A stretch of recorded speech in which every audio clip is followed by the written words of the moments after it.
Hello everyone, welcome to the Exia IAS academy. तो हर रोज की तरह ही आज भी हमारे रिसर्च टीम ने जो भी 10-12 न्यूज़पेपर है उसे जो भी इम्पोर्टेंट आर्टिकल है जो एग्जाम पॉइंट ऑफ व्यू से रेलेवेंट है, ओके, उसको यहाँ पे समेटा गया है। तो हमारा लक्ष्य और जो उद्देश्य है वो यही है कि आपको बता सके कि जो भी टॉपिक है वो कैसे एग्जाम के लिहाज से इम्पोर्टेंट है। ओके, तो जैसे कल रिपब्लिक डे है, तो उसी के रिगार्डिंग क्या है, आज जो भी न्यूज़पेपर के आर्टिकल है ज्यादातर एम्फेसिस किया गया है हमारे कॉन्स्टिट्यूशनल फ्रेमवर्क के ऊपर। तो जो हमारा आज का लगभग 17 टॉपिक है, और इसमें 17 टॉपिक में से लगभग 50% टॉपिक रिपब्लिक डे के रिगार्डिंग ही डिस्कशन किए गए हैं, जिसमें कॉन्स्टिट्यूशनल डेवलपमेंट्स को समेटा गया है। ओके, तो आज का जो पहला आर्टिकल है वो बात करता है at 75 constitutional justice and personal liberty. तो कैसे कॉन्स्टिट्यूशनल जस्टिस को इंश्योर करना है और कैसे जो हमारा पर्सनल लिबर्टी है लोगों का, जो आर्टिकल 21 में है इंडिया का कॉन्स्टिट्यूशन में, तो उसको कैसे प्रोटेक्ट किया जाए उसी रिगार्डिंग ये आर्टिकल है। तो इसमें जो भी पास्ट डेवलपमेंट्स देखे गए हैं पोस्ट इंडिपेंडेंस टिल नाउ, सभी इसमें मेंशन किए गए हैं। ओके, तो मैं थोड़ा बहुत आपको इसमें दिखाना चाहूंगा।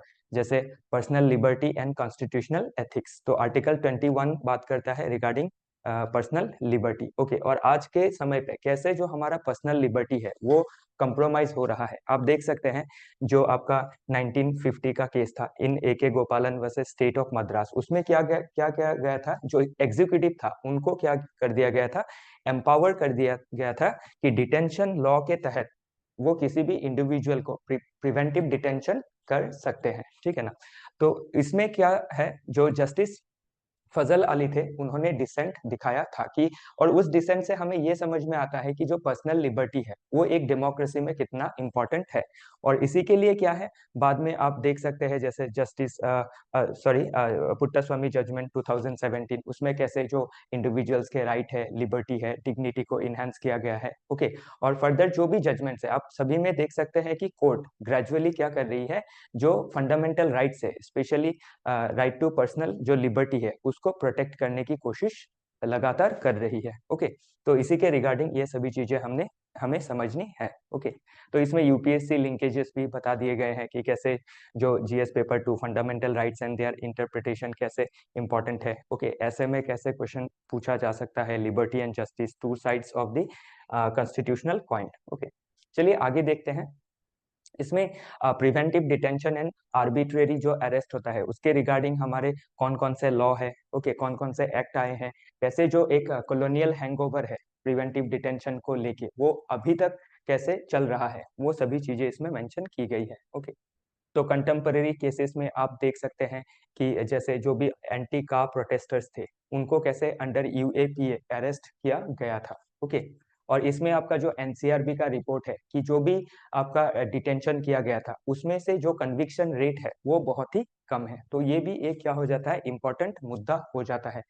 ओके, तो चलिए आगे देखते हैं। तो इसमें जुडिशियरी का क्या रेस्पॉन्सिबिलिटी है वो बतलाया गया है कि court must prioritize personal liberty over procedural opacity. Okay, तो प्रोसीड्यूरल जो ओपेसिटी है उसके ऊपर हमें किसको प्रायोरिटाइज करना है, हमारा जो पर्सनल लिबर्टी है। ओके, एक डेमोक्रेसी में अगर पर्सन का लिबर्टी नहीं रहेगा ओके, उनके जो राइट टू डिसेंट है अगर वो नहीं रहेंगे तो डेमोक्रेसी सर्वाइव नहीं कर पाएगा। ठीक है ना।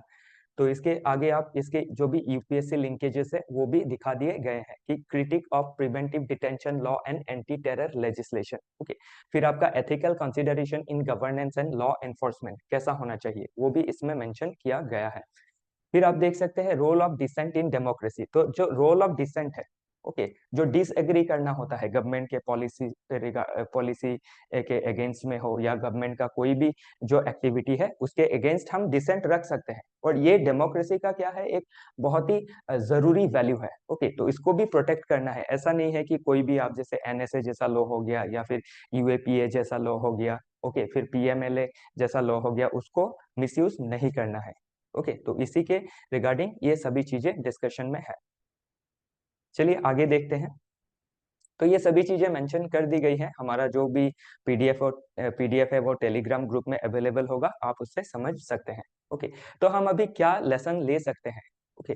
तो इसमें आपका जो भी हमारा प्रिवेंटिव लॉ है उसको हमें रिफॉर्म्स करने हैं उसमें। ओके, रिफॉर्म और repeal colonial era laws that undermines liberty. Okay, फिर हमें हमें ये चीज को बैलेंस करना है anti terror measures with human rights. Okay, ऐसा नहीं है कि जिसको मन में आया, जिसने गवर्नमेंट को डिसेंड किया उसी को ले जाके आप कोई भी एक्ट लगा के आप उसका पर्सनल लिबर्टी वायलेट करेंगे, तो ये क्या है, डेमोक्रेसी के साथ एक कंप्रोमाइज हो जाता है। ओके, तो चलिए आगे देखते हैं।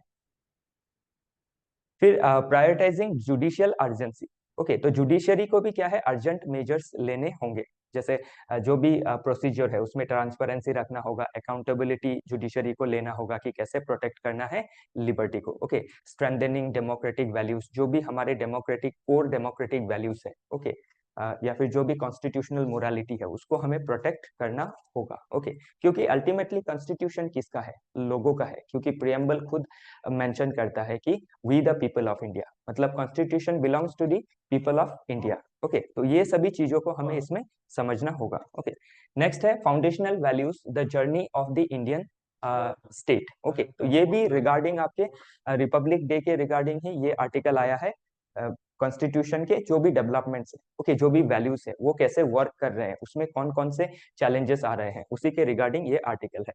तो कैसे फेडरल रिपब्लिक का इवोल्यूशन हुआ, ओके, फेडरलिज्म को इंडियन कॉन्स्टिट्यूशन में कैसे मेंशन किया गया है, ओके, कौन कौन से आर्टिकल है, जैसे जो डिवीजन ऑफ पावर है अंडर 7 शेड्यूल। ओके, सो उन चीजों को हमें इसमें समझना होता है। फिर अंबेडकर साहब का क्या क्लैरिफिकेशन था रिगार्डिंग फेडरलिज्म। ओके, तो हमारा जो फेडरलिज्म है ना वो फुल फेडरल सिस्टम नहीं है, ये क्या है, क्वासी फेडरल सिस्टम है, मतलब एक बीच का रास्ता हमने अपनाया है फेडरल और यूनिटरी सिस्टम के इन बिटवीन। ओके, चलिए आगे देखते हैं। तो फेडरलिज्म को लेके कौन से जजमेंट आए हैं फ्रॉम सुप्रीम कोर्ट। ओके, तो SR Bommai versus union of India case जो है 1994 का जो जजमेंट है, ये बहुत इंपॉर्टेंट हो जाता है, ये एक लैंडमार्क जजमेंट हो जाता है, जो ये बोलता है कि जो हमारा फेडरलिज्म है वो हमारा कॉन्स्टिट्यूशन का क्या है, बेसिक स्ट्रक्चर है। ठीक है ना। फिर कंटेम्परेरी जो इश्यूज आप देख सकते हैं, टशल्स है between states and governors. Okay, जैसे रिसेंटली हमने तमिलनाडु में देखा, फिर आप दिल्ली यूनियन टेरिटोरी में भी हम लगातार ये सब डिबेट्स देख रहे हैं। ठीक है ना। फिर फिर से आपका फिजिकल फेडरलिज्म को भी लेके कंसर्न है। ओके, कि जीएसटी का जो भी कलेक्शन है वो कैसे बांटा जाएगा स्टेट और सेंटर के बीच में। ओके, फाइनेंस कमीशन का जो भी एलोकेशन है उसको कैसे फर्दर और इनहेंस किया जाएगा। ओके, कैसे उसमें जो भी डिसपैरिटी देखे गए हैं उसको कैसे ठीक किया जा सकता है। फिर आपका linguistic autonomy and simultaneous election का जो डिबेट है। ओके, तो लिंग्विस्टिक ऑटोनॉमी का जो मुद्दा है वो तो सिंस इंडिपेंडेंस ही चल रहा है, कि कैसे लिंग्विस्टिक बेसिस में हमारे स्टेट को रीऑर्गेनाइज किए गए। ओके, फिर अभी आपका अपकमिंग डिलिमिटेशन एक्सरसाइज, ये भी फेडरल रिलेशन में कैसा इंपैक्ट डालेगा, तो ये इन लाइंस में क्वेश्चन पूछी जा सकती है। ठीक है ना। फिर आप देख सकते हैं social democracy, liberty, equality and fraternity. Okay, तो जो हमारे देश में सिर्फ हम पॉलिटिकल डेमोक्रेसी को स्ट्रेंथन करके हम सफलता नहीं पा सकते हैं।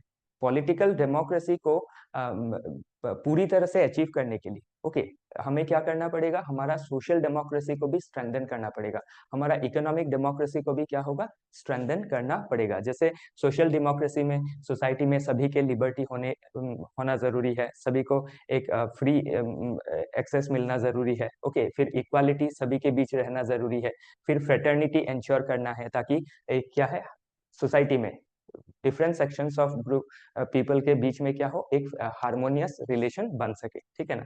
तो लिबर्टी के बारे में आर्टिकल 21 क्या क्या कहता है। ओके, कैसे लिबर्टी को कर्टेल किया जा रहा है by using PMLA kind of law. Okay, कैसे आर्बिट्रेरी अरेस्ट देखे जा रहे हैं। ओके, तो अंबेडकर साहब ने भी वार्निंग दिया था against social and economic inequality. Okay, अगर सोसाइटी में सोशल और इकोनॉमिक इक्वालिटी नहीं रहेंगे तो हमारा क्या है, जो पॉलिटिकल हमारा डेमोक्रेसी है वो सक्सेस नहीं होगा। तो इसीलिए क्या है, सोशल डेमोक्रेसी और इकोनॉमिक डेमोक्रेसी को हमें स्ट्रेंथन करना होगा। ठीक है ना। चलिए आगे देखते हैं। फिर इक्वालिटी के बारे में भी मेंशन किया गया है कि कैसे परसिस्टेंट कास्ट डिस्क्रिमिनेशन अभी भी देखे जा रहे हैं। ठीक है ना। फिर आपका फ्रेटर्निटी में भी हमें क्या है, जरूरी है कि देश को अगर हमें स्ट्रांग बनाना है तो इसके हमारे देश के जो भी पॉपुलेशन है उनके बीच में जो डिवाइड है उसको दूर करना होगा, divide on the basis of religion, okay, ethnicity, caste, इन सभी चीजों को हटाना होगा और फ्रेटर्निटी मतलब ब्रदरहुड सिस्टरहुड को एंश्योर करना होगा। ओके, चलिए आगे देखते हैं। सोशल एंड पॉलिटिकल मूवमेंट्स भी बहुत सारे देखे गए हैं। क्यों? क्योंकि हमारे सोसाइटी में बहुत सारे डीप सीटेड क्या है, प्रिजुडाइसेस देखे गए हैं। तो ये कैसे यूपीएससी पेपर से लिंकेज इसका देखा जाता है, जीएस पेपर 2 के पर्सपेक्टिव से ये इंपॉर्टेंट है, फिर 4 के पर्सपेक्टिव से। ओके, तो हम जो कॉन्स्टिट्यूशन के बारे में पढ़ते हैं हमारे पॉलिटी जीएस पेपर 2 में, तो उसी का क्या है, ये सभी वैल्यू एडिशन इसमें दिया गया है। ओके, इसमें ऐसा कोई भी चीज नहीं है जो नया है जो आप नहीं समझ पाएंगे। बस हम आपको यही चीज बताना चाहते हैं कि न्यूज़पेपर में जो भी आर्टिकल्स आती है, जैसे रिपब्लिक डे के रिगार्डिंग अभी जो भी आर्टिकल है वो कॉन्स्टिट्यूशन के या फिर कॉन्स्टिट्यूशनल जो वैल्यू है उसके ऊपर एम्फेसिस करेगा। तो इसलिए क्या है, इन सभी चीजों को फिर से हमें क्या हो जाता है, समझना जरूरी हो जाता है न्यूज़पेपर से। ओके, कि डिफरेंट जो भी लोग एडिटोरियल्स लिखते हैं या फिर जो भी इसके ऑथर है, वो ऑथर अपना व्यू इसमें रख रहे हैं। तो ऑथर क्या करता है, कभी किसी चीजों को मुद्दे को लेके वो एक्सट्रीम व्यू रखते हैं। ओके, तो आपको एक्सट्रीम व्यू या फिर पार्टीजन व्यू के तरफ नहीं देखना है, आपको क्या करना है, दोनों आर्टिकल्स को पढ़ के एक बीच का रास्ता अपनाना है, ठीक है ना, ताकि आपका आंसर पार्शियल ना लगे, इम्पार्शियल आंसर होना चाहिए। तो चैलेंजेस टू कॉन्स्टिट्यूशनल फिलोसफी क्या क्या है? ओके, तो कॉल्स फॉर इंडिक कॉन्स्टिट्यूशन, तो रिसेंट जो डिबेट देखा गया कि हमारा कॉन्स्टिट्यूशन को रिप्लेस कर दिया जाए और जो इंस्पायर होगा बाय हिंदू धार्मिक कॉन्सेप्ट्स। ओके, तो ये क्या करता है, डिसरिगार्ड करता है हमारे जो भी कलेक्टिव विजडम है कॉन्स्टिट्यूएंट असेंबली के, जो भी कॉन्स्टिट्यूशन फ्रेमर्स है उनके कलेक्टिव विजडम को चैलेंज करता है। ओके, तो इन सब चीजों से हमें कैसे इसको टेकल करना है। ओके, फिर evolving constitutional morality, emphasis on preserving constitution rather than replacing it। Okay, तो हमारा जो कॉन्स्टिट्यूशन है उसको प्रिजर्व करना है, उसकी जो भी वैल्यूज है उसको हमारे अंदर इम्बाइब करने हैं। ओके, वो चाहे आपके कोई पॉलिटिकल लीडर्स हो या फिर मीडिया हो या फिर जुडिशरी हो या फिर लेजिस्लेचर हो या फिर जो भी हमारे देश के सिटीजन्स है, जो भी पॉपुलेशन है, उनको क्या करना है, कॉन्स्टिट्यूशनल जो मोरालिटी है, तो कॉन्स्टिट्यूशनल मोरालिटी मतलब क्या हो गया, कॉन्स्टिट्यूशन में जो भी वैल्यूज दिए गए हैं उनको हमारे अंदर इम्बाइब करना है, उनको संजो के रखना है, प्रिजर्व करना है, ठीक है ना।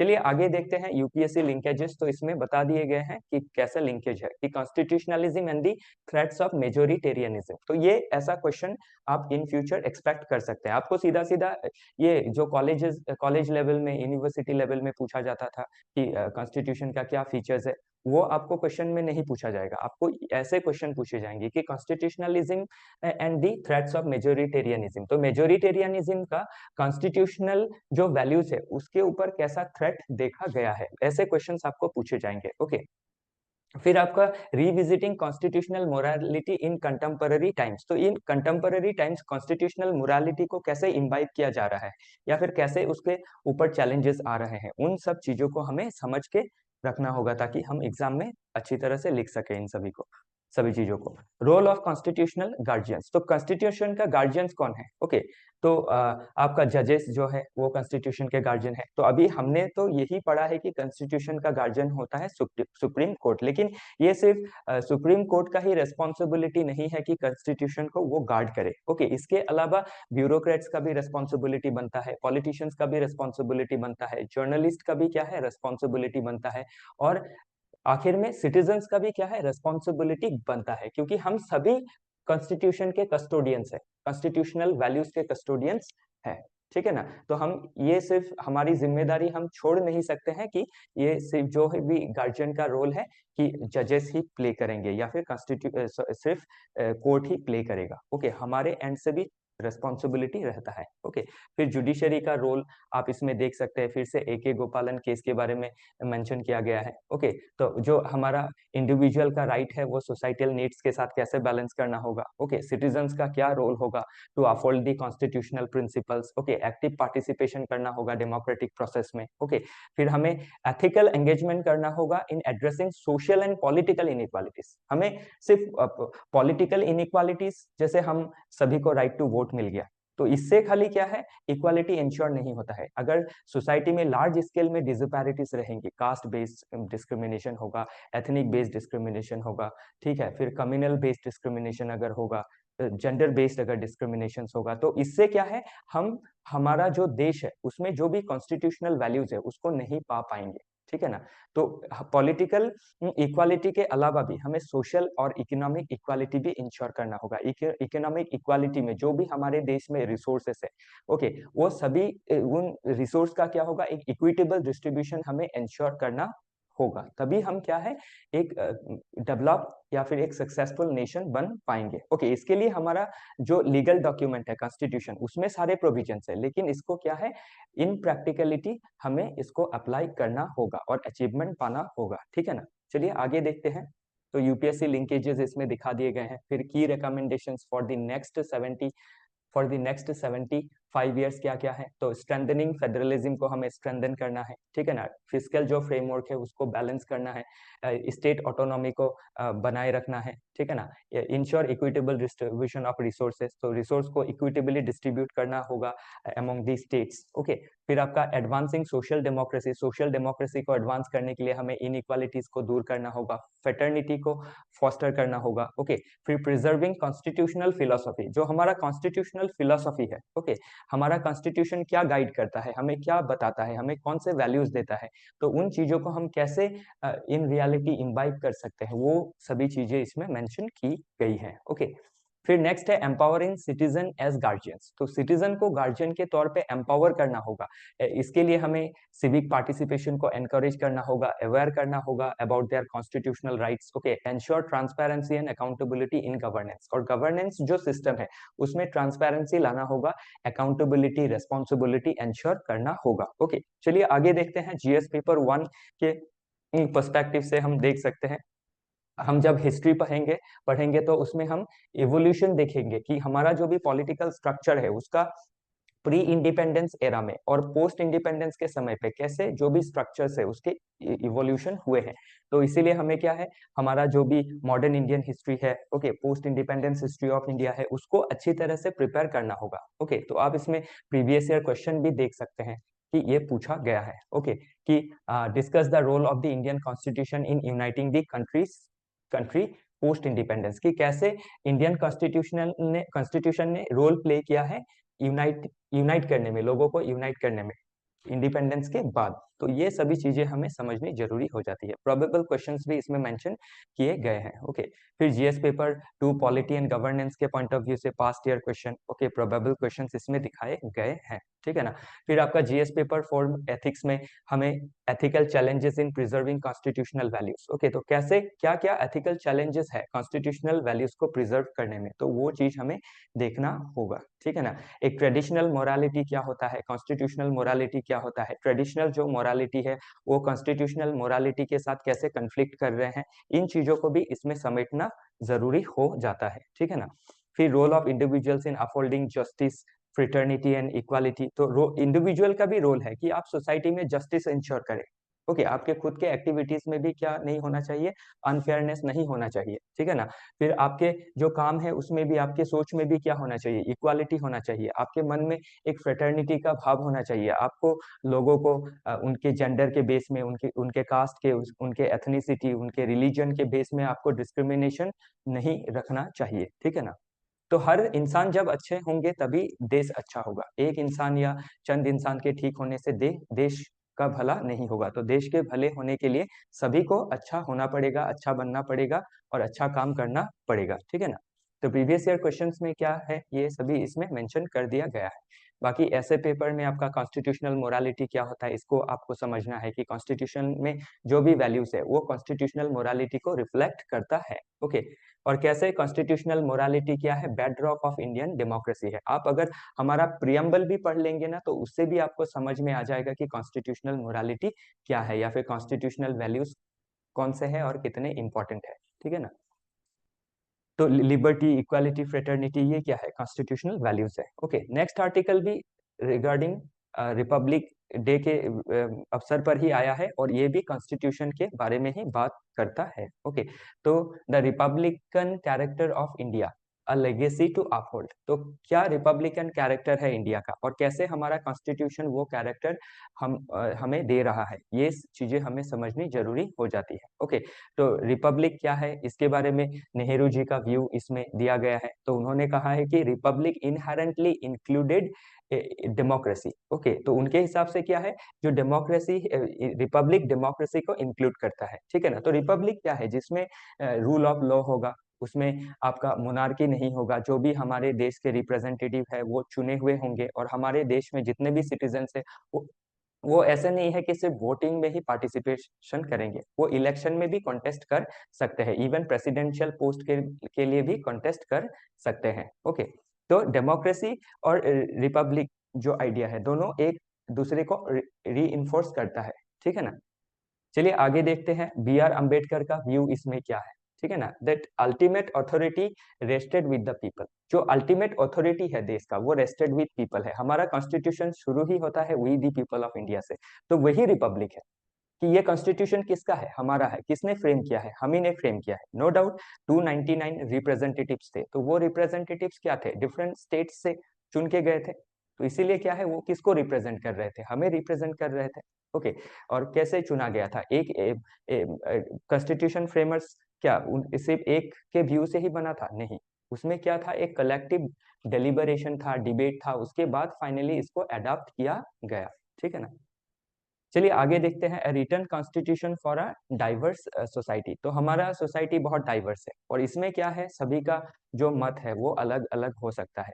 ओके, तो उसमें क्या है, एक कलेक्टिविज्म लाने के लिए हमें एक रिटर्न रूल बुक का बहुत जरूरत था। तो इसीलिए हमने क्या किया, हमारा कॉन्स्टिट्यूशन फ्रेम किया, ताकि ये कॉन्स्टिट्यूशन हमें क्या करे, हमारा देश का फ्यूचर को गाइड, प्रेजेंट और फ्यूचर को गाइड कर सके, ठीक है ना। यूनिटी इंश्योर कर सके, सबका जो राइट्स है वो इंश्योर कर सके, ठीक है। तो फ्रेटर्निटी को प्रमोट कर सके, तो इसीलिए क्या है, हमने एक रिटन कॉन्स्टिट्यूशन लिखा हमारे फ्रेमर्स ने। ओके, नेक्स्ट अब 7 डेकेड्स ऑफ ट्रांसफॉर्मेशन। तो 7 डेकेड्स में कौन कौन से ट्रांसफॉर्मेशन देखे गए, उन्हीं के बारे में यहाँ पे मेंशन किया गया है।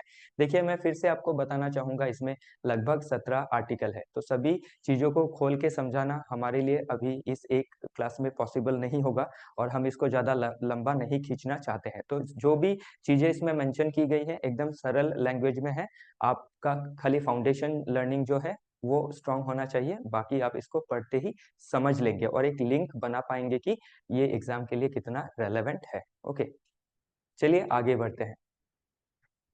Challenges to the republican spirit. तो क्या चैलेंजेस है, ओके।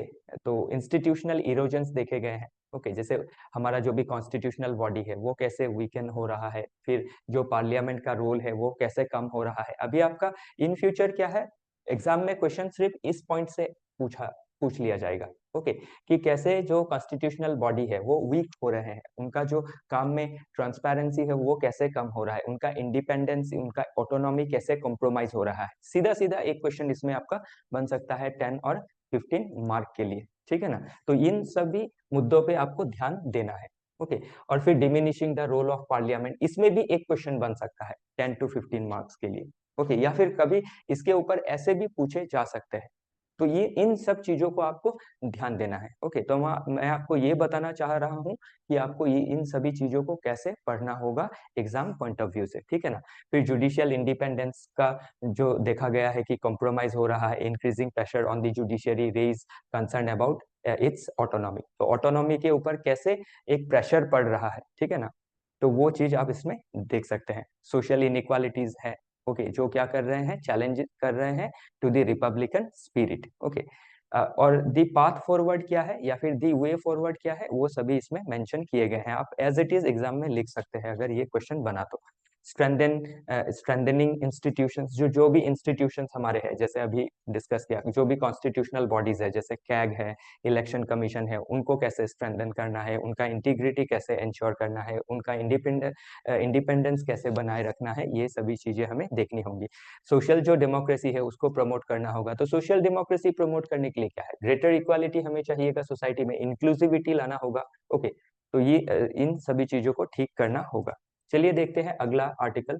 अगला आर्टिकल भी बात करता है about judicially free is not about above all. Okay, तो ये आर्टिकल स्पेशली हमारा जो जुडिशरी है उसमें कौन कौन से अभी भी ड्रॉबैक्स देखे गए हैं, उसको कैसे रिफॉर्म किया जा सकता है, जैसे कॉलेजियम सिस्टम को लेके बहुत सारे डिबेट है। ओके, फिर जुडिशरी के ऊपर जो पॉलिटिकल प्रेशर है उसको लेके भी एक डिबेट इसमें है। तो ये चीजें इन फ्यूचर में आप एग्जाम में एक्सपेक्ट कर सकते हैं। ओके, फिर इसको केशवानंद भारती से भी जोड़ा गया है कि कैसे केशवानंद भारती जो जजमेंट था उससे जुडिशरी का जो पावर था वो कैसे बढ़ा, लेजिस्लेचर का जो पावर था उसमें कैसे डाइल्यूशन हुआ। ओके, कि जो आर्टिकल 368 है जिसमें लेजिस्लेचर को पावर है कि वो कॉन्स्टिट्यूशन को अमेंड कर सकते हैं, तो उसमें रेस्ट्रिक्शन लगा दिया गया by this judgment, Kesavananda Bharati judgment. Okay, और एक जो बेसिक स्ट्रक्चर डॉक्ट्राइन है कि पार्लियामेंट रिफॉर्म तो कर सकती है, अमेंडमेंट्स ला सकती है कॉन्स्टिट्यूशन में, लेकिन इसका जो बेसिक स्ट्रक्चर है, जैसे डेमोक्रेसी एक बेसिक वैल्यू है, ओके, सेक्युलरिज्म एक बेसिक वैल्यू है, इसको कर्टेल नहीं कर सकती है। ओके, तो ये अपने आप में अच्छा बात भी है कि हमारा कॉन्स्टिट्यूशन क्या हुआ, अभी गार्ड हो गया, सेफ हो गया। ओके, लेकिन क्या है, इसके बाद ये सब भी डेवलपमेंट देखने को मिल रहे हैं कि जैसे जुडिशियल एक्टिविज्म, तो जुडिशियल एक्टिविज्म अपने आप में बुरा नहीं है, लेकिन जब जुडिशियल एक्टिविज्म आगे बढ़ जाएगा और जुडिशियल एडवेंचरिज्म में कन्वर्ट हो जाएगा या फिर जुडिशियल ओवररीच में कन्वर्ट हो जाएगा, तो उसका क्या हमारे डेमोक्रेसी में असर पड़ सकता है। ठीक है ना, और हमारा जो आपका सेपरेशन ऑफ पावर है, एग्जीक्यूटिव, लेजिस्लेचर, जुडिशरी, उसमें कैसा इम्पैक्ट पड़ सकता है, उसी रिगार्डिंग ये आर्टिकल बात करता है। ओके, तो ये सभी चीजें आप कॉलेजियम सिस्टम को भी लेके एक आपका डिबेट है, तो ये सभी चीजें आप समझ सकते हैं कि कॉलेजियम सिस्टम का डेवलपमेंट कैसे हुआ, कॉलेजियम सिस्टम को लेके कौन कौन से क्रिटिसिज्म है, जैसे लैक ऑफ ट्रांसपेरेंसी देखा जाता है। ओके, फिर सीक्रेसी देखा जाता है डिसीजन मेकिंग प्रोसेस में, जुडिशियल एक मोनोपोली इसमें देखा जाता है कि जुडिशरी खुद ही अपने आप को क्या कर रही है, अपॉइंट कर रही है। ओके, फिर डेविएशन फ्रॉम कॉन्स्टिट्यूशनल इंटेंट, क्योंकि कॉन्स्टिट्यूशन में the constitution does not mention a collegium, mention नहीं किया गया है। ओके, और इसीलिए देखा गया है कि एक जुडिशियल ओवररीच इसमें है। ओके, फिर आपका इसमें जो पार्लियामेंट ने एक आपका लॉ बनाया था, NJAC, national judicial appointment committee, in 2014, जिसमें एग्जीक्यूटिव को भी इंक्लूड किया गया था जुडिशरी के अपॉइंटमेंट में, तो उसको क्यों रिपील कर दिया गया या फिर नल एंड वॉइड डिक्लेयर कर दिया गया बाय सुप्रीम कोर्ट, ये सब मुद्दा भी हमें एग्जाम पॉइंट ऑफ व्यू से देखना जरूरी हो जाता है। ओके, फिर judicial independence versus judicial overreach, ये समझना हो जाता है कि कंसर्न्स क्या है, चेक्स एंड बैलेंसेस में वीकनेस देखा गया है। ओके, बेसिक स्ट्रक्चर जो डॉक्ट्राइन है उसको भी रिविजिट करने के बारे में ऑथर ने इसमें कहा है। ठीक है ना, ठीक है, फिर लेजिस्लेटिव अथॉरिटी, अगर लेजिस्लेटिव अथॉरिटी भी इसमें क्या हो रहा है, डिमिनिश हो रहा है, क्योंकि लेजिस्लेचर जो है वो पीपल द्वारा इलेक्ट किया गया है। ओके, तो उनके अगर पावर में कर्टेलमेंट आ गया तो वो क्या नहीं कर पाएंगे, इसमें मेंशन किया गया है, limit parliament's ability to adopt the constitution to contemporary needs, तो कंटेम्पररी नीड्स के हिसाब से क्या होगा, हमारा कॉन्स्टिट्यूशन अडॉप्ट नहीं कर पाएगा। ओके, तो ये सभी चीजें हमें समझनी जरूरी हो जाती है। ओके, फिर चलिए आगे देखते हैं, the path ahead balancing power with accountability, तो जो पावर है उसको बैलेंस करना है विथ अकाउंटेबिलिटी। ओके, तो रिफॉर्म, जो कॉलेजियम सिस्टम है उसको रिफॉर्म करना है, जो हमारा बेसिक स्ट्रक्चर डॉक्ट्राइन है उसको फिर रिविजिट करना है। ओके, फिर स्ट्रेंथनिंग डेमोक्रेसी, जो डेमोक्रेसी के जो भी इंस्टीट्यूशन है उसको स्ट्रेंथन करना है, तो ये सभी चीजें हमें समझनी जरूरी हो जाती है। अगेन ये आर्टिकल भी रिपब्लिक डे के अवसर पर ही आया है रिगार्डिंग आवर कॉन्स्टिट्यूशन, तो देख सकते हैं जो भी आर्टिकल है बहुत ही आपके थॉट प्रोवोकिंग है। ओके, आपका जो जो जो भी आपका बेस है नॉलेज का, उसको ये क्या करेगा, एनहांस करेगा। और इसमें क्या है, आपको, आप जब पॉलिटी पढ़ते हैं कोई भी स्टैंडर्ड बुक से, तो आपको क्या है, सिर्फ जो कॉन्स्टिट्यूशन का जो भी प्रोविजंस है, जो भी टेक्निकलिटीज है, वही समझ में आता है, लेकिन आपको एक जो व्यू चाहिए, एक जो पर्सपेक्टिव चाहिए कॉन्स्टिट्यूशन के ऊपर, वो व्यू क्या होता है, आपको ये न्यूज़पेपर से ही मिल सकता है। और वो भी आप अगर इसको फर्स्ट हैंड खुद से पढ़ेंगे, या फिर हमने भी जो प्रिपेयर करके दिया है, इसमें ऐसा नहीं है कि सिर्फ हमने चंद पॉइंट ही लिख के दिए हैं, इसमें जो भी व्यू है उसी को इसमें क्या किया गया है, समराइज कर दिया गया है। तो इसको भी पढ़ के आप क्या है, आपका नॉलेज एनहांस कर सकते हैं और आपका जो पर्सपेक्टिव है वो आप डेवलप कर सकते हैं, ठीक है ना, और एक थॉट में आपका बैलेंस ला सकते हैं। ओके, चलिए आगे देखते हैं। तो ये भी कॉन्स्टिट्यूशन के बारे में ही है, the journey of the Indian constitution, a testament to vision and resilience. Okay, तो कैसे हमारा कॉन्स्टिट्यूशन हमें विजन दे रहा है, रेजिलियंस प्रोवाइड कर रहा है, तो ये सभी चीजें इसमें मेंशन की गई है। ओके, तो बी एन राव साहब का क्या रोल था, फिर बी आर अम्बेडकर साहब का क्या रोल था, उनका क्या व्यूज था। ओके, तो ये सभी चीजें मेंशन की गई है, सिंपल चीजें हैं, आप पढ़ेंगे तो समझ में आ जाएगा। फिर से आपका basic structure, doctrine, Kesavananda Bharati case. Okay, ये सिमिलर चीजें इसमें मेंशन की गई है, अलग पॉइंट से पढ़ लीजिएगा। ओके, ये अब मत सोचिएगा कि सेम ही है, केस सेम है, लेकिन इसमें जो पर्सपेक्टिव दिया गया है वो डिफरेंट दिया गया है, तो ये समझना ज्यादा जरूरी हो जाता है। फिर जो भी हमारा आर्टिकल 21 है, ओके, जिसमें हमारा right to life and personal liberty के बारे में बात किया गया है, तो इसको कैसे फर्दर और एनहांस किया गया है। जैसे आपका पुट्टास्वामी जजमेंट में राइट टू प्राइवेसी लाया गया है under article 21, right to education भी आर्टिकल 21 के अंडर आ जाता है, right to a clean environment, clean water, okay, medical treatment. तो ये सभी कैसे जो आर्टिकल 21 का एम्बिट है उसको कैसे एक्सपैंड कर रहा है, जुडिशियरी कैसा रोल प्ले कर रही है। ओके, तो वो चीजें हमें समझनी जरूरी हो जाती है। ओके, काफी इंटरेस्टिंग चीजें हैं, ये आप समझ सकते हैं। देखते हैं अगला, चैलेंजेस एंड रिफ्लेक्शंस। तो क्या क्या चैलेंजेस है, वो जो भी हमने अभी डिस्कस किया था कि इंस्टीट्यूशनल इंटीग्रिटी में लैकिंग देखा गया है। ओके, तो ये चीजें हमें ठीक करनी होंगी। तो conclusion, a living document. Okay, तो कंक्लूजन में भी इसमें लिख दिया गया है कि कैसे हमारा जो कॉन्स्टिट्यूशन है वो एक लिविंग डॉक्यूमेंट के तौर पे काम कर रहा है, ठीक है ना। नेक्स्ट आर्टिकल भी उसी लाइन में बात करता है, reflection on the eve of the 75th Republic day. लेकिन ये आप मत सोचिएगा कि सारे आर्टिकल्स सेम, ऑल्दो ये कॉन्स्टिट्यूशन के ऊपर लिखे गए हैं, लेकिन इसमें डिफरेंट पर्सपेक्टिव है। ओके, तो आप पढ़ेंगे तो आपको समझ में आएगा कि कोई बहुत एक्सट्रीम पर्सपेक्टिव ले रहा है, ठीक है ना, कोई गवर्नमेंट के फॉर में बोल रहा है, कोई अगेंस्ट में बोल रहा है, तो आपको फॉर अगेंस्ट दोनों ही नहीं लेना है, आपको एक बीच का रास्ता इसमें अपनाना होगा। ओके, आप बायस्ड नहीं हो सकते, आप पढ़ेंगे तब आपका ये जो भी ऑथर है उनका बायसनेस आपको दिख सकता है, लेकिन आपको बीच का रास्ता अपनाना होगा। ओके, और पढ़ के दोनों ही पर्सपेक्टिव आपको लेने होंगे, तभी आप बीच का रास्ता अपना सकते हैं।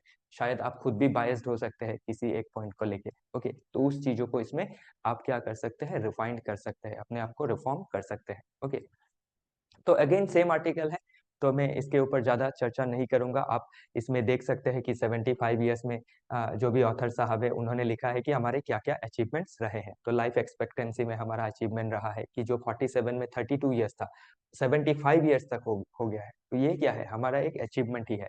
फिर आपका एग्रीकल्चर में क्या है, आपका हम लोगों ने कैसे सफलता प्राप्त किया। ओके, कैसे हम लोग एक इम्पोर्टर नेशन थे एग्रीकल्चर के फील्ड में, और कैसे अभी एक एक्सपोर्टर नेशन में तब्दील हो गए, कैसे हमने अपना खुद का फूड सिक्योरिटी इंश्योर किया, प्लस दूसरे देशों को का भी फूड सिक्योरिटी हम इंश्योर कर रहे हैं। तो ये सभी चीजें क्या है, हमारे अचीवमेंट्स है। ओके, लिटरेसी में भी कहाँ 12% था 47 में, अभी 75 तक पहुंच गया है। ओके, और आने वाले समय में हम क्या होंगे, 47 तक, जो हमारा 100 साल होगा इंडिपेंडेंस का, तब तक हम ये लगभग 100% प्रतिशत तक प्राप्त कर लेंगे। ओके, तो आशा सभी रखते हैं, ऐसा हमारा होप है कि ये हमारा देश का जो भी कंसर्न है वो 100 ईयर तक कंप्लीट हो जाना चाहिए। ओके, उसके लिए हमें सभी मिलके एक कलेक्टिव एफर्ट लेना होगा। ओके, एरियाज ऑफ कंसर्न इसमें क्या क्या है, सोशल जस्टिस एंड डिग्निटी को लेके कंसर्न है, जुडिशियल सिस्टम को लेके जो भी अभी कंसर्न जताए थे, उसके अलावा भी और कंसर्न दिए गए हैं, जैसे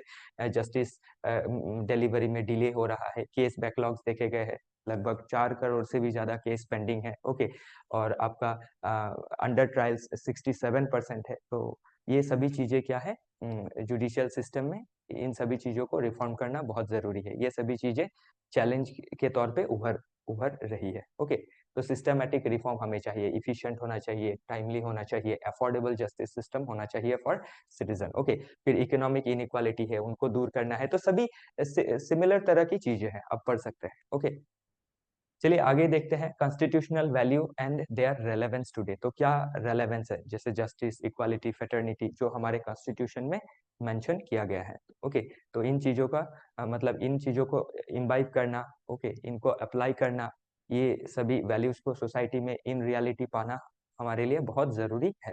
ओके, रिकमेंडेशन क्या है फ्यूचर के लिए? सोशल अपलिफ्ट करना है, जुडिशियल रिफॉर्म्स लाने हैं, इकोनॉमिक इंक्लूजन हमें इंश्योर करना है, गुड गवर्नेंस, जो अभी बैड गवर्नेंस चल रहा है जो उसको ठीक करना है, ट्रांसपेरेंसी, अकाउंटेबिलिटी, इफिशिएंसी, ये सभी हमें प्राप्त करने हैं। ओके, तो बहुत से लेवल तक हमने प्राप्त किए भी हैं, जैसे ई गवर्नेंस आया है, लेकिन जहाँ पे जो भी ड्रॉबैक्स है उसको ठीक करना है। Okay, strengthening constitutional ideals. Okay, तो जो भी कॉन्स्टिट्यूशनल वैल्यूज है उसको क्या करना है? स्ट्रेंथन करना है, उनको सेफगार्ड करना है। तो कैसे ये सिग्निफिकेंट है for UPSC preparation, GS paper 2, 3, ऐसे राइटिंग के पॉइंट ऑफ व्यू से, एथिक्स पेपर के पॉइंट ऑफ व्यू से, सभी इसमें मेंशन कर दिए गए हैं। नेक्स्ट आर्टिकल भी आप देख सकते हैं, सिमिलर लाइन पे ही बेस्ड है। Okay, the journey of the constitution. तो जर्नी हमारा इसमें क्या है, थोड़ा पास्ट कवर किया गया है। ओके, इससे आप क्या है, आपका जो भी मॉडर्न इंडियन हिस्ट्री है वो और भी आप इससे सब्सटेंशिएट कर सकते हैं। ओके, तो 1858 का कैसे first government of India act था, वो उसका क्या इम्पैक्ट है, 1990 का एक्ट है, 1924 स्वराज पार्टी का डिमांड है। ओके, फिर नेहरू रिपोर्ट जो ड्राफ्ट किया गया था 1928 में, उसका भी कंट्रीब्यूशन है कॉन्स्टिट्यूशन का जर्नी में। ओके, तो ये सभी चीजें हमें, फिर Lahore Congress session, okay, Indian independence act of 1947, तो ये आप सभी पढ़ते ही है। तो न्यूज़पेपर पढ़ने से क्या हो जाता है, आप लोग को सभी को एक टेंशन रहता है कि हम लोग रिवाइज कैसे करेंगे। ओके, जो भी इतना भारी किताब हमने पढ़ा होगा तो उसको रिवीजन कैसे करना है। तो मैं एक बहुत अच्छा रास्ता ये समझता हूँ रिवीजन का, कि आप न्यूज़पेपर पढ़ते रहिए। आपका फाउंडेशनल लर्निंग जब कंप्लीट हो जाता है और आप पैरेलली जब न्यूज़पेपर पढ़ते रहते हैं, ओके, तो आपका क्या होता है, सभी चीजें रिवाइज होती रहती है, क्योंकि न्यूज़पेपर में जो भी 15-20 पेज होता है उसमें सब चीजें रिलेटेड। ओके, आपका geography related, history related, okay, फिर society related, sports related, economy related, okay, international affairs related, सभी न्यूज उसमें होता है। तो उस न्यूज से आप क्या कर सकते हैं, अपने पूरे जो आपने फाउंडेशन में पढ़ा है उसको आप हर दिन रिवाइज कर सकते हैं। ओके, तो ये एक बहुत ही अच्छा आइडिया है, आप सभी इसको अपना सकते हैं। ठीक है ना, इसीलिए न्यूज़पेपर इतना इंपॉर्टेंट हो जाता है। न्यूज़पेपर अपने आप में एक सेपरेट सब्जेक्ट नहीं है, न्यूज़पेपर में वही सब चीजें हर रोज आती रहती है। ठीक है ना, जो भी हम फाउंडेशन में पढ़ते हैं। ओके, और उसका रिसेंट डेवलपमेंट भी हमें देखने को मिल जाता है। चलिए आगे बढ़ते हैं। तो कैसे कॉन्स्टिट्यूशन ड्राफ्ट किया गया, तो ये सभी फैक्चुअल डेटा है, आप जानते ही है। 9 दिसंबर 1949 को पहला मीटिंग हुआ था। ओके, फिर नवंबर 26 1949 को अडॉप्ट किया गया, 26 जनवरी को 1950 में इसको एनफोर्स किया गया। ओके, तो ये सभी चीजें आप समझ सकते हैं। ओके, कौन कौन से की पिलर्स है, फंडामेंटल राइट्स की पिलर है, बाइकैमरल पार्लियामेंट है, Lok Sabha Rajya Sabha, division of power है under 7 schedule. Okay, judicial independence है जो बहुत जरूरी है, सेंटर स्टेट रिलेशन है एक जो फेडरलिज्म को इंश्योर करता है। तो ये सभी चीजें हम समझ सकते हैं। ओके, चलिए आगे बढ़ते हैं। ओके, तो अगला टॉपिक बात करता है threats to republic. Republic, okay, तो ये भी क्या है, उसी लाइन में है, लेकिन ये इसमें ये थोड़ा सा क्रिटिकल है, ये जो भी डिस्कशन है कि क्या क्या थ्रेट्स है हमारे रिपब्लिक वैल्यूज को लेके, या फिर हमारे कॉन्स्टिट्यूशनल वैल्यूज को लेके। ओके, तो वही चीजें इसमें मेंशन की गई है। Okay, core principle and threat, तो कौन कौन से कोर प्रिंसिपल है, उसके ऊपर क्या थ्रेट है, जैसे सेक्युलरिज्म और फेडरलिज्म कोर प्रिंसिपल है, लेकिन इसके ऊपर क्या थ्रेट है। ओके, तो कंटेम्पररी चैलेंजेस आप देख सकते हैं, रिलीजियस मेजोरिटेरियनिज्म। ओके, इसका अभी इसको कैसे ठीक करना है, हमारा जो भी कल्चर है, फिर आपका लिंग्विस्टिक जो भी डाइवर्सिटी है, उन सभी को क्या करना है, एक फेटर्निटी के दायरे में लाना है। ठीक है ना, तो इन सभी चीजों को हमें ठीक करना होगा। फिर इकोनॉमिक इनइक्वालिटी जो देखे गए हैं, करंट सिनेरियो क्या क्या है, जैसे जो भी इकोनॉमिक इनइक्वालिटी है वो बहुत ज्यादा बढ़ रही है, कंसंट्रेशन ऑफ वेल्थ देखा जा रहा है in the hands of few. Okay, तो इस चीजों को ठीक करना है। ठीक है ना, तो privatisation of public assets and weakening labour protection, तो इन चीजों को क्या करना है, हमें ठीक करना है।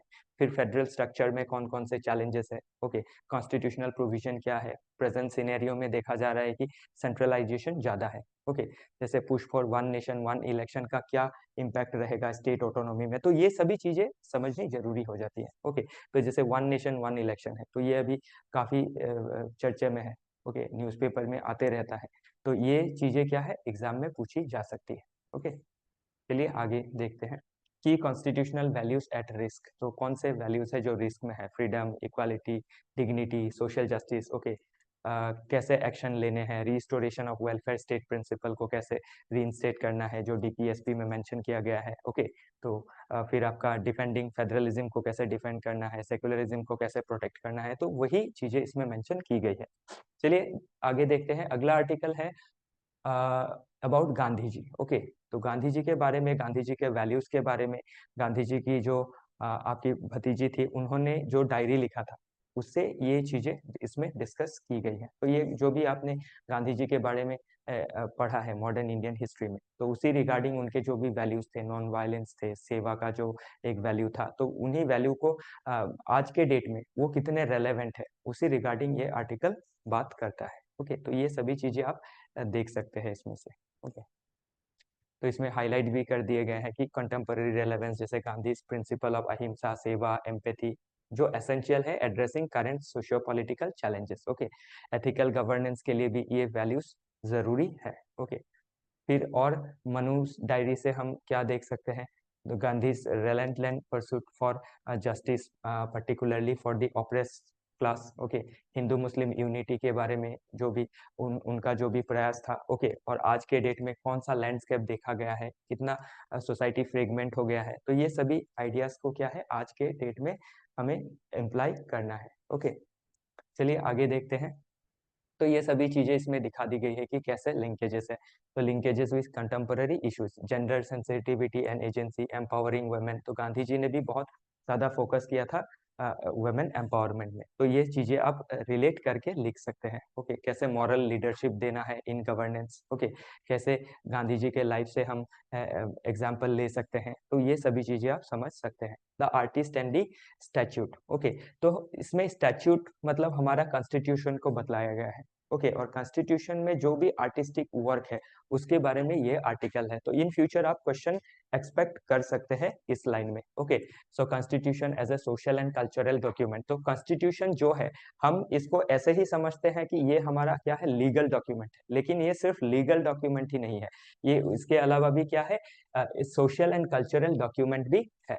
ओके, तो इसका हिस्टोरिकल सिग्निफिकेंस आप देख सकते हैं कि जो हमारा आईवीसी का आईवीसी है। ओके, आईवीसी से लेके जो बुद्ध देव है, फिर महावीर जैन है। ओके, उनसे रिलेटेड, या फिर अशोका का जो रूल का समय था उसमें भी जो भी आर्ट वर्क थे उसको कैसे कॉन्स्टिट्यूशन में इम्बाइब किया गया है। Okay, by art work by Nandalal Bose. Okay, तो ये सभी चीजें हम समझ सकते हैं। फिर कैलीग्राफी देखा जा सकता है बाय प्रेम बिहारी नारायण रायजादा। ओके, तो ये सभी चीजें आप समझ सकते हैं। ओके, तो एक जो हमारा आर्ट एंड कल्चर है वो भी कैसे कॉन्स्टिट्यूशन में रिफ्लेक्ट कर रहा है, उसके रिगार्डिंग इन फ्यूचर क्वेश्चन देखे जा सकते हैं। ओके, तो चलिए आगे देखते हैं। ओके, तो ये उसी के रिगार्डिंग है, सभी चीजें इसमें मेंशन कर दी गई है। ओके, अगला आर्टिकल बात करता है रिगार्डिंग,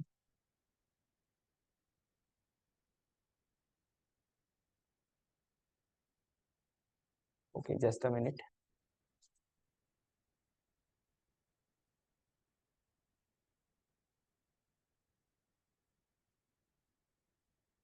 ओके, अगला आर्टिकल बात करता है रिगार्डिंग आसाम। ओके, तो आसाम के कल्चर के बारे में, आसाम का सोशियो इकोनॉमिक पोजीशन के बारे में ये आर्टिकल डिस्कस करता है। ठीक है ना, तो इसमें आसामीज आइडेंटिटी कैसे स्टैब्लिश हुआ। ओके, फिर लिंग्विस्टिक डाइवर्सिटी कैसे देखे जाते हैं आसाम में, क्या कल्चरल हेरिटेज हमारा है, आसाम का कुसिन लाइफस्टाइल कैसा है, तो उसी के रिगार्डिंग ये आर्टिकल बात करता है। तो ये स्पेशली एपीएससी जो होता है आसाम का स्टेट पीसीएस, उसके लिहाज से ये इम्पोर्टेंट हो जाता है। तो रोल क्या है ब्रह्मपुत्र का इन आसामीज लाइफ। ओके, तो कल्चर में ब्रह्मपुत्र का क्या इन्फ्लुएंस है, कौन कौन से एनवायरमेंटल चैलेंजेस है, जैसे एनुअल फ्लड है। Okay, wide spread destruction, displacement, socio economic challenges देखा जाता है हर साल। ओके, तो ये एक लाइफ गिवर भी है और डिस्ट्रॉयर भी है। ओके, फिर inter community dynamics and regional challenges क्या क्या है, तो इसमें देखा जाता है कि ethnic and regional conflict Assam में है, जैसे कॉन्फ्लिक्ट विथ नेबरिंग स्टेट्स है, फिर डिफरेंट एथनिक कम्युनिटी के बीच में कॉन्फ्लिक्ट है। ओके, फिर टेंशन है between Assamese identity and the presence of Bengali speaking जो इमिग्रेंट है उनको लेके क्या मतलब कॉन्फ्लिक्ट्स हैं। ओके, इसके साथ हमें जो 1979 का आसाम मूवमेंट है, ये उसके बाद जो 1985 का आसाम एकॉर्ड है, तो ये सभी चीजें इसमें लिंक करके समझनी होंगी। ओके, फिर जियोपॉलिटिकल फैक्टर्स क्या क्या है। ओके, हमारा जो आसाम स्टेट है इंडिया का, वो कैसे बॉर्डर शेयर कर रहा है, इंटरनेशनल बॉर्डर, स्टेट बॉर्डर, वो सभी चीजें समझनी जरूरी हो जाती है। ओके, फिर आसाम का आर्टिस्टिक एंड इंटेलेक्चुअल ट्रेडिशन कैसा है, विजुअल एंड परफॉर्मिंग आर्ट्स कौन कौन से है, जैसे लोकल मोबाइल थिएटर्स है जो बहुत पॉपुलर है असम में, ठीक है ना। फिर अंडर अप्रिशिएटेड सिनेमा है, जो सिनेमा है अंडर अप्रिशिएटेड है, लेकिन बहुत अच्छे सिनेमा आसाम से बनाए जाते हैं। ओके, फिर अजंता मुराल्स का, ओके, जापानीज मेथड का क्या इम्पैक्ट है on Assamese painting and design. Okay, ये हमें समझना जरूरी हो जाता है, ठीक है ना। फिर रिसेंट क्या वर्क है ऑन असमीज आइडेंटिटी। ओके, ये सभी चीजें हम समझ सकते हैं। फिर colonial and post colonial evolution कैसे देखा गया है आर्ट में, सोसाइटी में, इकोनॉमी में, पॉलिटी में। ओके, फिर कौन कौन से स्टीरियोटाइप्स है मेन स्ट्रीम में रिगार्डिंग नॉर्थ ईस्ट या फिर आसाम, वो चीजें भी हमें समझनी जरूरी हो जाती है। ओके, तो चलिए देखते हैं अगला आर्टिकल।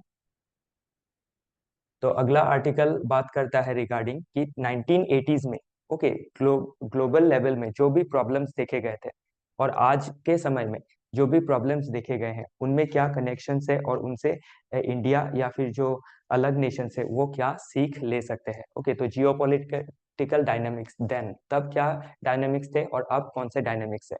तो मेजर जो भी कॉन्फ्लिक्ट थे, जैसे सोवियत यूनियन एंड अफगानिस्तान को लेके जो कॉन्फ्लिक्ट था, ईरान इराक जो वॉर था, ओके, यूएस इंटरवेंशन क्या था, फिर इकोनॉमिक इम्प्लीकेशंस जैसे इन्फ्लेशन कैसे थे उस समय पे। ओके, या फिर स्ट्रेटेजिक गेम्स में देखा जाए तो स्टार वार क्या था between USA and USSR. Okay, फिर इंडिया का क्या उस समय कौन से इंसिडेंट्स थे, जैसे इंडियन पीस कीपिंग फोर्स भेजा गया था श्रीलंका में, जो भी श्रीलंका का एथनिक कन्फ्लिक्ट था बिटवीन सिन्हालास एंड तमिल्स, उसको ठीक करने के लिए। तो ये सभी चीजें आप देख के आज के समय पे इसको लिंक कर सकते हैं। ओके, फिर 2025 में कौन कौन से प्रॉब्लम देखे गए हैं मल्टीपोलर वर्ल्ड में। तो टेरिटोरियल एम्बिशंस एंड कॉन्फ्लिक्ट कौन कौन से है, ये तो सभी आपको पता ही है, जैसे रशिया यूक्रेन वॉर है। ओके, चाइना का जो एक्सपेंशनिज्म है, मिडिल ईस्ट में जो क्राइसिस है। ओके, फिर यूएस का जो जियोपॉलिटिकल मैन्यूवर्स है। ओके, तो ये देखिए इसमें अभी प्रेजेंट का जो भी चीजें दिया गया और आपने हिस्ट्री में, ओके, वर्ल्ड हिस्ट्री में जो भी पास्ट इवेंट पढ़े हैं, तो उसको क्या करता है, इससे लिंक करता है। ओके, फिर कौन कौन से न्यूक्लियर टेंशन है, तो ये सभी चीजें आप इससे समझ सकते हैं। ओके,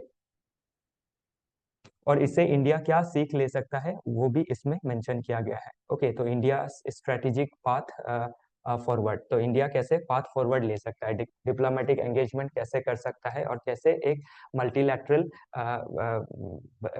वर्ल्ड इंश्योर कर सकता है। Okay, strengthening alliance with quad. Okay, quad में भी हमें अलायंस करने हैं वेस्टर्न नेशंस के साथ, फिर एशियन के साथ हमें अलायंस इंश्योर करने हैं साउथ ईस्ट एशिया कोऑपरेशन के लिए। ओके, फिर ईयू के साथ भी हमारा जो रिलेशन है उसको इंश्योर करना है। ओके, तो हमें अल्टीमेटली क्या करना है, पुश फॉर मल्टी पोलैरिटी करना है। ओके, हमारे इकोनॉमिक प्रायोरिटीज क्या क्या रहेंगे, हमारा जो आत्मनिर्भर भारत का गोल है। ओके, कैसे हमें एनर्जी सिक्योरिटी पाने हैं।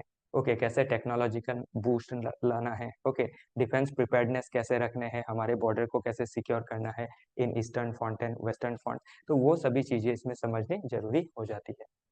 ओके, तो ये next article the end of progress by Joseph E Stiglitz के द्वारा लिखा गया है। तो ये भी बहुत ही इम्पोर्टेंट है और इससे आप क्या कर सकते हैं, पूरा जो एक डेवलपमेंट ट्रेजेक्टरी है, ओके, या फिर जो भी आपका पास्ट से लेके, इसमें पास्ट हिस्टोरिकल इवेंट्स भी मेंशन किए गए हैं about world war, about cold war. Okay, और कैसे आज के समय पे जो ऑथोरिटेरियनिज्म है वो कैसे बढ़ रहा है, ठीक है ना।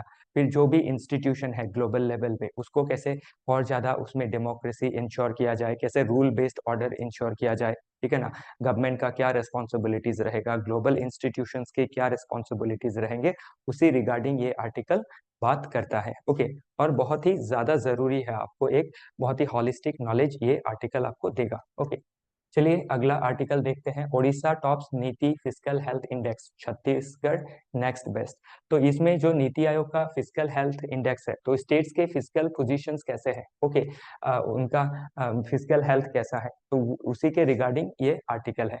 तो इससे आप उड़ीसा बेस्ट परफॉर्मर स्टेट है, ओके, तो जो भी उनका इसमें आप देख सकते हैं जो फिजिकल डेफिसिट है वो बहुत लो है, हाई क्वालिटी एक्सपेंडिचर्स है। तो हाई क्वालिटी एक्सपेंडिचर्स मतलब वो अच्छे, जैसे हेल्थ हो, इंफ्रास्ट्रक्चर हो, एजुकेशन हो, उसमें एक्सपेंसेस बढ़ा रहे हैं। उससे क्या है, उनको कौन से ripple effect, positive effect different sectors में देखने को मिल रहे हैं, उसी के रिगार्डिंग है।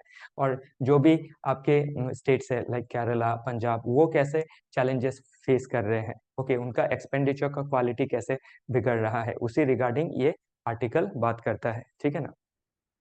ओके, नेक्स्ट आर्टिकल बात करता है regarding Pralay, India first quasi ballistic missile to be showcased at republic day parade.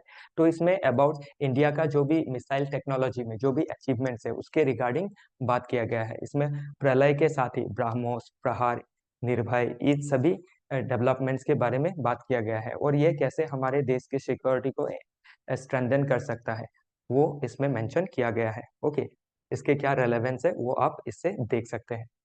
तो चलिए नेक्स्ट आर्टिकल है इंडो और इंडिया और इंडोनेशिया का रिसेंट अभी मीट चल रहा है। तो इसमें जो भी म्यांमार का क्राइसिस है उसको कैसे ठीक किया जाए, ओके, और जो चाइना से जो भी थ्रेट हमें प्राप्त हो रहे हैं, वो आपका इंडो पैसिफिक रीजन में हो या फिर आपका साउथ चाइना सी में हो, उसको कैसे काउंटर किया जा सके, ओके, और हमारा जो रीजनल स्टेबिलिटी है उसको कैसे इंश्योर किया जा सके, ताकि इस जो रीजन है, ओके, एशिया है, साउथ ईस्ट एशिया है, उसमें कैसे हम इकोनॉमिक ग्रोथ इंश्योर कर सकते हैं, उसके रिगार्डिंग ये आर्टिकल बात करता है। क्योंकि विदाउट आपका रीजनल स्टेबिलिटी हम इकोनॉमिक डेवलपमेंट, इकोनॉमिक कोऑपरेशन को इंश्योर नहीं कर सकते हैं, ओके। तो उसी के रिगार्डिंग ये आर्टिकल बात करता है कि कौन कौन से स्टेप्स इंडोनेशिया और इंडिया लेने वाले हैं, ओके, तो इनका म्यूचुअल इंटरेस्ट क्या है, उसी के रिगार्डिंग ये आर्टिकल बात करता है। और नेक्स्ट आर्टिकल बात करता है रिगार्डिंग महाकुंभ मेला। तो देखिए आप इसमें जो महाकुंभ मेला है ये क्यों होता है, ओके, इसके रिगार्डिंग क्या माइथोलॉजिकल स्टोरीज है, वो सभी तो आपको लगभग पता ही है। लेकिन इसका क्या है, एग्जाम पॉइंट ऑफ व्यू से क्या रेलेवेंस है, इसका इकोनॉमिक रेलेवेंस हमें देखना होगा, ओके, कि महाकुंभ मेले के वजह से, ओके, हमें इकोनॉमिक अपॉर्चुनिटीज कैसे प्राप्त हो रही है, ओके। फिर आपका जो हमारा देश का सोसाइटी के पॉइंट ऑफ व्यू से देखना है कि कैसे जो हमारा यूनिटी है, ओके, डिफरेंट कास्ट ग्रुप के बीच में, एथनिक ग्रुप के बीच में कैसे ये एक यूनिटी इंश्योर करेगा। तो ये सभी चीजें हमें समझनी जरूरी होती है। फिर इतना बड़ा जो आयोजन है उसको, हमारा जो भी गवर्नेंस सिस्टम है उसको कैसे मैनेज कर रहा है, ठीक है ना।